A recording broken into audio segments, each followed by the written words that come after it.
Assalamualaikum warahmatullahi wabarakatuh. Selamat pagi anak-anak. Bertemu kembali dengan Bu Ratna di pagi hari ini dalam pembelajaran IPA. Pada pertemuan kali ini kita masih membahas bab 2 yaitu tentang klasifikasi makhluk hidup. Tapi kita akan mengupas habis tentang kingdom Plantae. Kingdom yang keempat ya. Nah, kingdom Plantae ini kita sebut juga sebagai kingdom tumbuhan. Adapun tujuan pembelajaran pada pagi hari ini adalah peserta didik memahami karakteristik makhluk hidup yang termasuk ke dalam kingdom Plantae, yaitu tumbuhan lumut dan tumbuhan paku. Nah, karena kingdom Plantae ini terdiri dari 3, yaitu tumbuhan lumut, paku, dan tumbuhan biji, maka pada pagi hari ini khusus kita membahas tentang tumbuhan lumut dan tumbuhan paku.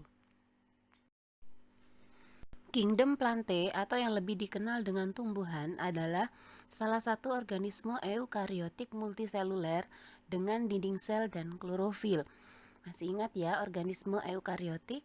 Yaitu organisme yang memiliki membran pada inti selnya. Klorofil adalah zat hijau daun yang berfungsi dalam proses fotosintesis, sehingga tumbuhan mampu membuat makanannya sendiri. Maka dari itu, tumbuhan disebut sebagai makhluk hidup autotrof. Hal inilah yang menjadi pembeda antara kingdom Plantae dengan kingdom Animalia. Hal pembeda yang lain yang bisa kita lihat adalah bahwa kingdom Plantae itu tidak bergerak secara aktif, sedangkan kingdom Animalia itu bergerak secara aktif. Di luar konteks formal, kata tumbuhan mengacu pada organisme yang mempunyai ciri-ciri tertentu, seperti bisa melakukan fotosintesis, menghasilkan selulosa, dan multiseluler. Muncul banyak kritikan mengenai fungi, termasuk bagian dari kingdom Plantae, karena fungi mendapatkan makanan bukan dari proses fotosintesis, tapi dari sisa-sisa bahan organik. Selain itu, bahan penyusun dinding sel fungi tidak sama dengan tumbuhan, justru lebih mirip dengan hewan. Oleh karena itu, fungi dikeluarkan dari kingdom Plantae dan membuat kingdom tersendiri yang dinamakan dengan kingdom fungi, yang sudah kita bahas pada pertemuan yang lalu. Baiklah anak-anak, kita mulai membahas tentang kingdom Plantae atau dunia tumbuhan.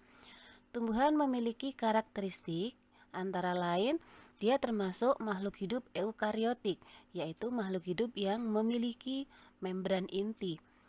Tergolong makhluk hidup multiseluler atau tersusun dari banyak sel, organisme autotrof karena tumbuhan bisa melakukan fotosintesis dan membuat makanannya sendiri. Memiliki klorofil yang penting dalam proses fotosintesis. Kemudian ciri yang berikutnya adalah dapat melakukan fotosintesis dan tumbuhan itu memiliki dinding sel.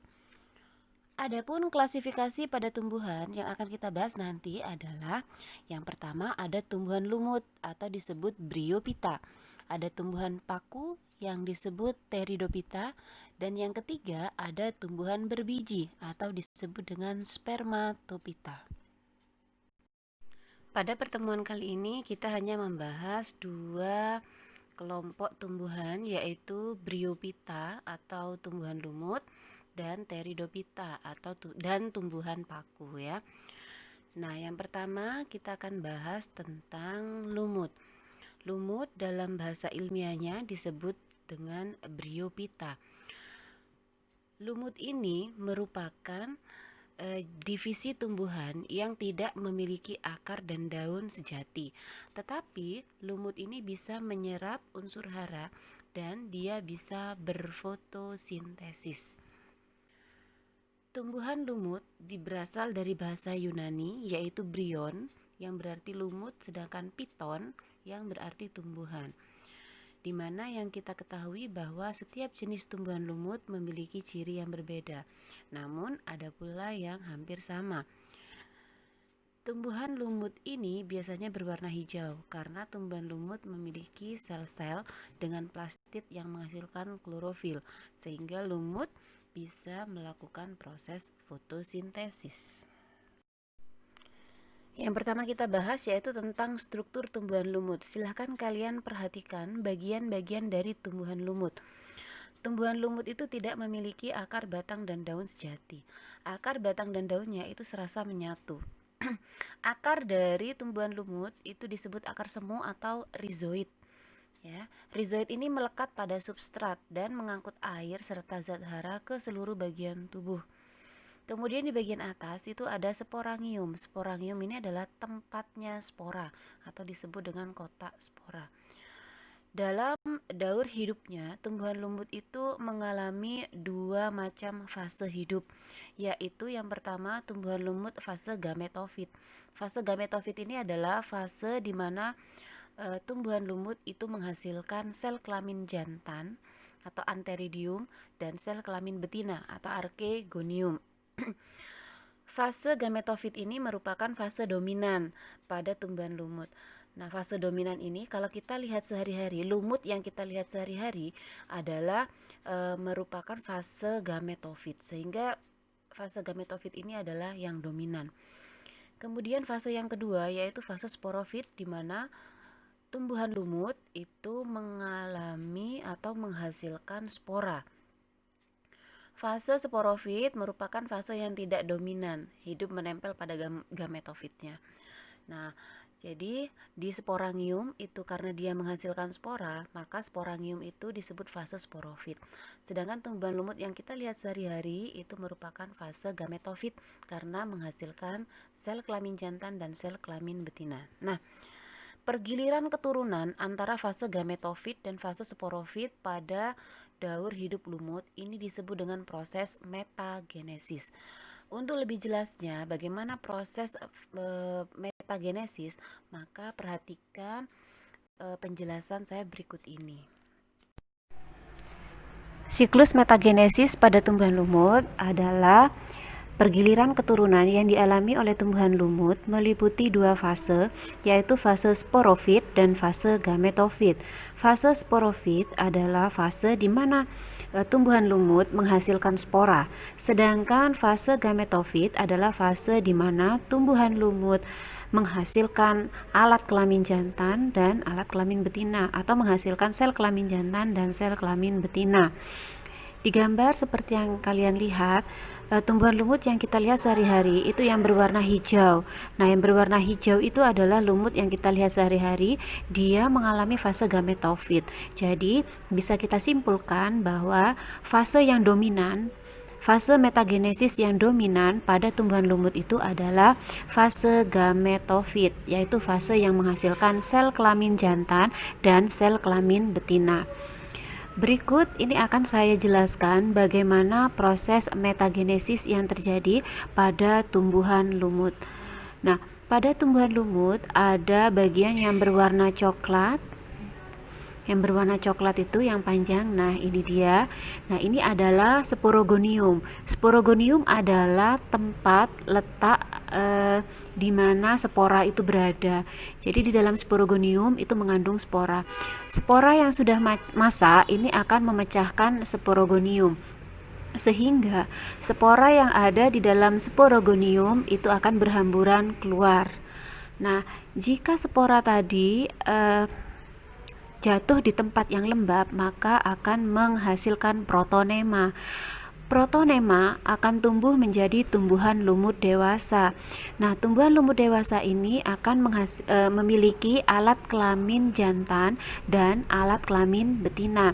Alat kelamin jantan disebut antheridium dan alat kelamin betina disebut archegonium.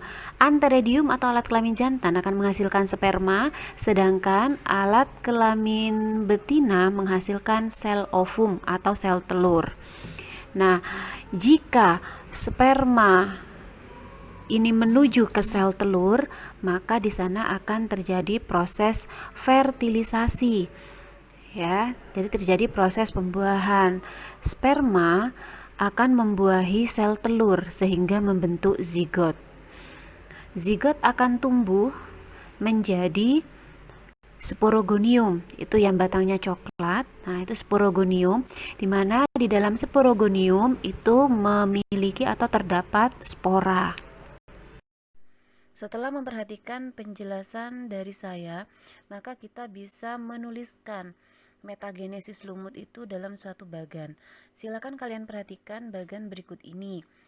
Fase gametofit adalah tumbuhan lumut ya. Pada tumbuhan lumut fase gametofitnya itu terjadi pada saat tumbuhan lumut. Yang disebut fase gametofit adalah fase yang menghasilkan gamet. Gamet itu sel kelamin, baik jantan maupun betina. Lebih dominan dan hidupnya lebih lama. Kemudian tumbuhan lumut sel-selnya haploid sebab tumbuhan langsung dari spora.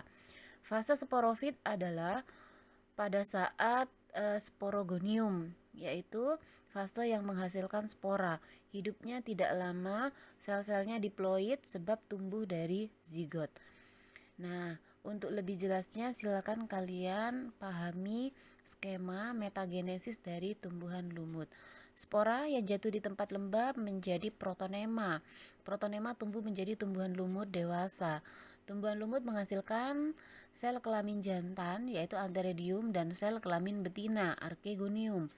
Sel kelamin jantan atau antheridium menghasilkan sperma, archegonium menghasilkan ovum. Jika sperma dan ovum bertemu, maka terjadi fertilisasi atau pembuahan menghasilkan zigot. Zigot tumbuh menjadi sporogonium. Ini fase sporofitnya. Karena sporogonium itu memiliki sporangium yang di dalamnya terdapat spora. Lumut dikelompokkan menjadi 3, yaitu ada lumut daun atau muski, ada lumut hati atau hepatise, dan ada lumut tanduk atau anthoceros. Jenis lumut yang pertama yaitu lumut daun atau disebut dengan muski. Ciri-cirinya adalah disebut lumut sejati. Batangnya tegak, bercabang, dan memiliki daun yang kecil. Habitatnya biasanya di tanah, tembok, atau tempat terbuka. Dan dia tergolong berumah satu. Kelompok lumut yang kedua yaitu lumut hati atau disebut hepatise. Memiliki ciri-ciri berbentuk lembaran atau talus, tidak dapat dibedakan antara akar, batang, dan daunnya. Mempunyai rizoid yang merupakan akar semu. Habitatnya di tempat yang lembab. Hepatise berkembang biak atau bereproduksi secara vegetatif dengan kuncup atau gema, dan bereproduksi secara generatif membentuk antheridium, penghasil sperma, jadi alat kelamin jantan, dan archegonium, sel kelamin betina yang menghasilkan ovum atau sel telur. Hepatise jenis tumbuhan berumah 2. Contohnya di situ adalah Marchantia polymorpha. Kelompok lumut yang ketiga adalah lumut tanduk atau anthoceros. Ciri-cirinya adalah habitatnya di tempat yang lembab, memiliki sporofit dengan kapsul yang tumbuh memanjang seperti tanduk, memiliki kloroplas tunggal. Contoh dari lumut tanduk adalah Anthoceros laevis. Beberapa lumut memiliki manfaat dalam kehidupan sehari-hari antara lain 1. Marchantia ini dapat digunakan sebagai bahan obat untuk penyakit hepatitis atau liver. Yang kedua, sphagnum atau lumut janggut ini bisa digunakan sebagai bahan pembalut, pengganti kapas, dan sumber bahan bakar. Bisa pula dijadikan sebagai obat kulit dan mata. Kemudian yang ketiga, tumbuhan lumut yang tumbuh di lantai hutan hujan membantu menahan erosi, mengurangi bahaya banjir, dan mampu menyediakan air pada musim kemarau. Berikutnya adalah tumbuhan paku atau Pteridophyta. Tumbuhan paku ini disebut juga paku-pakuan atau pakis-pakisan. Memiliki sistem pembuluh sejati. Jadi dia sudah memiliki alat transportasi yaitu pembuluh ya. Meskipun tidak memiliki biji untuk berkembang biak, tumbuhan paku dapat berkembang biak menggunakan spora. Spora adalah sel reproduksi yang dapat berkembang menjadi individu baru tanpa bergabung dengan sel reproduksi yang lainnya. Uniknya, batang tumbuhan paku ini terletak di dalam tanah yang disebut dengan rizom. Pada rizom akan muncul akar serabut yang berupa rambut halus dan tangkai daun. Adapun ciri-ciri dari tumbuhan paku, bisa kalian lihat itu bagian-bagian dari tumbuhan paku di gambar ya. Cirinya antara lain, tumbuhan paku merupakan tumbuhan kormus, yaitu tumbuhan yang memiliki akar, batang, dan daun sejati. Jadi akar, batang, dan daunnya itu sudah bisa dibedakan. Kemudian sistem perakarannya termasuk akar serabut, batang membentuk rizoma, daun beraneka ragam. Cirinya biasanya macam-macam daun dari tumbuhan paku adalah daun tropofil dan daun sporofil. Daun muda ini ciri pada tumbuhan paku yang khas ya. Daun muda pada tumbuhan paku ini umumnya menggulung. Nah, ini ciri khas dari paku sejati. Contohnya adalah pakis ya. Nah, pernah makan pakis ya, sayur pakis. Nah, itu mesti di ujungnya itu daunnya selalu menggulung ya. Itu ciri dari tumbuhan paku. Kemudian tumbuhan paku memiliki jaringan pengangkut xilem dan floem. Habitat dari tumbuhan paku yaitu di tempat lembab. Spora dihasilkan oleh sporofil atau daun fertil. Kemudian sama dengan tumbuhan lumut ya. Jadi tumbuhan paku juga mengalami proses metagenesis. Nah, apa itu proses metagenesis? Yaitu pergiliran keturunan yang dialami tumbuhan paku melalui dua fase, yaitu fase sporofit dan fase gametofit. Perhatikan gambar tumbuhan paku. Nah, berdasarkan fungsinya, daun tumbuhan paku dapat dibedakan menjadi dua, seperti gambar. Yang pertama ada daun tropofil. Daun tropofil ini daun yang khusus digunakan untuk proses fotosintesis. Sedangkan yang kedua adalah daun sporofil. Daun ini berfungsi untuk menghasilkan spora yang nantinya akan berperan dalam proses metagenesis tumbuhan paku. Nah, bagaimana proses metagenesis tumbuhan paku? Apa bedanya dengan metagenesis pada tumbuhan lumut? Nah, saya akan menjelaskan sebagai berikut. Berikut adalah proses metagenesis pada tumbuhan paku. Nah, jadi sama dengan tumbuhan lumut, paku juga mengalami peristiwa metagenesis, pergiliran keturunan yang meliputi dua fase, yaitu fase sporofit dan fase gametofit. Nah, diawali dari tumbuhan paku yang sudah dewasa. Kalau kita perhatikan, tumbuhan paku yang sudah dewasa itu memiliki daun yang mengandung spora, dinamakan dengan daun sporofil. Nah, di balik daun sporofil pada paku dewasa itu ada bintik-bintik putih. Nah, jadi bintik-bintik putih itu adalah spora. Nah, jadi fase dominan pada tumbuhan paku itu adalah fase sporofit. Spora yang sudah matang ini akan berhamburan keluar, dan jika spora ini jatuh di tempat yang lembab, dia akan berkecambah sama dengan lumut. Bedanya kalau pada lumut itu akan tumbuh menjadi protonema. Sedangkan jika pada tumbuhan paku, spora tadi akan tumbuh menjadi protalium. Nah, itu yang bentuknya seperti love. Nah, protalium inilah yang menjadi fase gametofit pada tumbuhan paku. Mengapa disebut fase gametofit? Karena pada protalium inilah akan menghasilkan sel kelamin jantan dan sel kelamin betina. Nah, itu yang berwarna pink di tengah-tengah protalium. Protalium itu ukurannya sangat kecil ya, jadi kita tidak bisa melihatnya. Nah, ini diperbesar supaya kita bisa memahami bagaimana proses atau fase gametofitnya. Nah, itu diperhatikan. Nah, yang ditunjuk itu, itu adalah anteredium atau alat kelamin jantan yang nantinya akan menghasilkan sperma. Sedangkan di sebelah kanan itu adalah archegonium yang akan menghasilkan sel telur atau ovum. Nah, itu ada di bagian protalium. Ingat ya, jadi fase gametofit pada tumbuhan paku adalah protalium. Sperma, nah itu spermanya dia akan menuju ke sel telur. Maka Sperma yang bertemu dengan sel telur akan melebur, terjadi proses fertilisasi atau pembuahan, menghasilkan zigot. Zigot akan tumbuh menjadi tumbuhan paku yang baru. Nah, tumbuhan paku ini lama-kelamaan akan tumbuh menjadi paku dewasa dan kembali menghasilkan spora. Dari penjelasan metagenesis tumbuhan lumut dan metagenesis tumbuhan paku, ternyata keduanya memiliki perbedaan. Nah, adapun perbedaan-perbedaan itu antara lain, yang pertama, pada tumbuhan paku, spora yang jatuh di tempat lembab akan membentuk protalium, sedangkan pada tumbuhan lumut, spora yang jatuh di tempat lembab akan membentuk protonema.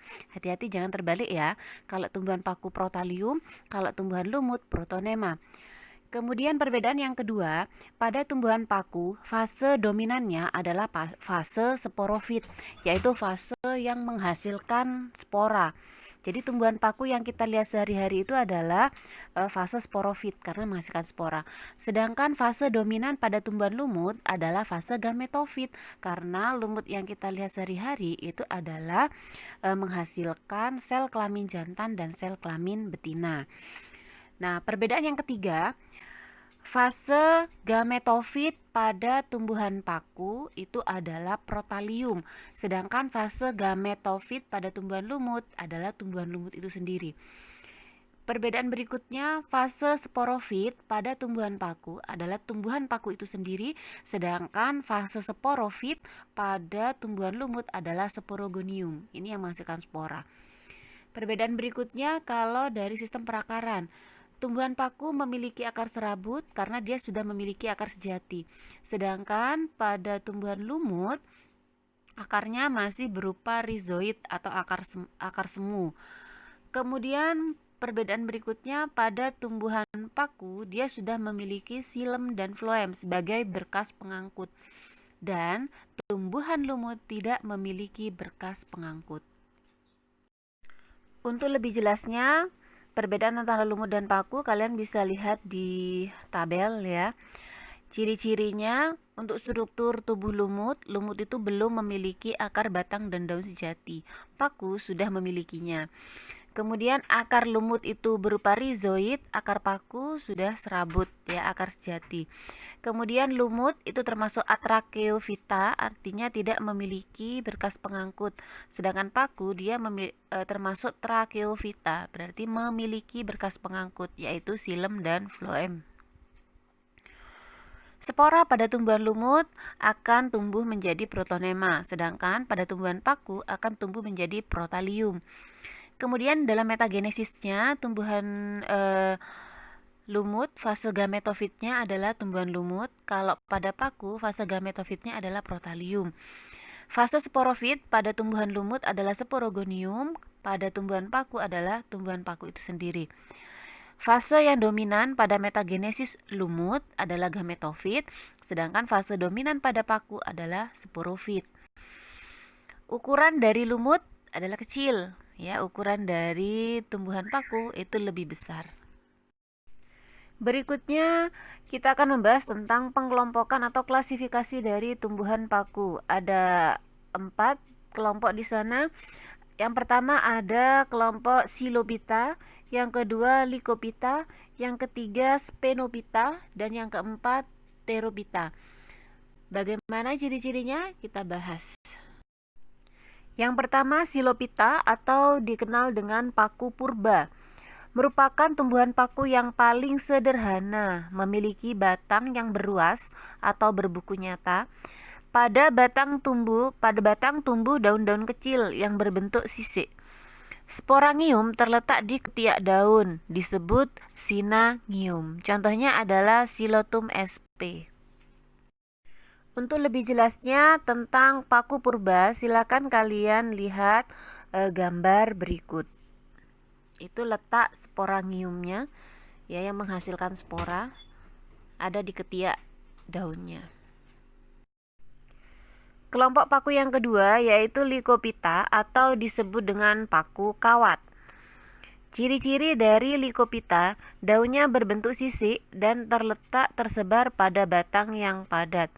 Sporangium berkumpul membentuk strobilus di ujung batang atau cabangnya. Bisa dilihat di gambarnya yang kayak bunga. Nah, itu ternyata bukan bunga ya, tapi itu strobilus. Tempatnya sporangium. Contoh dari kelompok paku kawat adalah Selaginella caudata dan Lycopodium clavatum. Itu salah satu contohnya Lycopodium ya. Nah, itu kalau kalian melihat tanaman seperti itu termasuk paku Lycophyta. Kelompok tumbuhan paku yang ketiga yaitu Spenophyta atau disebut dengan paku ekor kuda. Memiliki ciri-ciri batang bercabang, daunnya kecil, berbentuk sisik, tumbuh pada buku batang. Sporofil berbentuk perisai dengan sporangium pada sisi bawahnya. Strobilus pada ujung batang atau cabang. Contohnya adalah Equisetum sp. Nah, yang ada di sekolah itu yang ada gambarnya Bu Ratna itu ada paku ekor kuda yaitu bambu air. Nah, jadi bambu air itu termasuk salah satu kelompok dari paku ekor kuda. Kelompok yang keempat yaitu Therophyta atau paku sejati. Nah, paku sejati ini yang banyak sekali kita lihat dalam kehidupan kita sehari-hari. Cirinya adalah memiliki daun ukurannya lebih besar. Duduk daunnya pada batang membentuk sayap. Sporangium tersusun dalam bentuk sorus di permukaan daun. Letak sorus di permukaan daun bisa di atas, di bawah, di ujung atau di tepi. Contoh, nah ada suplir di situ ya, Adiantum sp. Ini yang mungkin banyak dipunyai ya. Sekarang ini lagi booming suplir sebagai hiasan. Kemudian paku tanduk rusa, itu yang ada di sekolah yang ada gambarnya Bu Ratna itu. Nah, itu di sekolah ada paku tanduk rusa. Memang kalau dilihat bentuknya kayak tanduknya rusa ya. Kemudian ada paku sarang burung yang atas sendiri itu.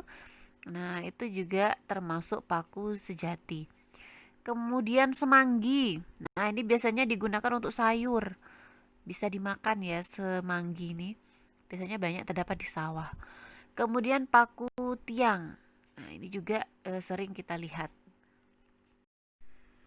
Adapun peranan tumbuhan paku, yang pertama adalah ada tumbuhan paku yang bisa digunakan sebagai obat-obatan. Contohnya adalah Lycopodium clavatum, kelompoknya paku kawat. Ada Dryopteris felixmas, ini untuk obat batuk, sesak nafas, penyakit bisul pada kulit. Ada pula yang digunakan sebagai bahan pupuk hijau. Antara lain ada Azolla pinnata dan Anabaena azolae, ganggang biru yang dapat memfiksasi nitrogen. Manfaat atau peranan yang ketiga yaitu sebagai tanaman hias, ini yang sekarang lagi booming ya. Ada paku sarang burung, suplir, kemudian ada paku rane atau Selaginella dan Lycopodium cercum yang termasuk paku kawat. Kemudian yang keempat, nah ini sudah saya terangkan tadi ya, yang berperan sebagai sayuran. Nah, bisa kita makan nih, ya semanggi.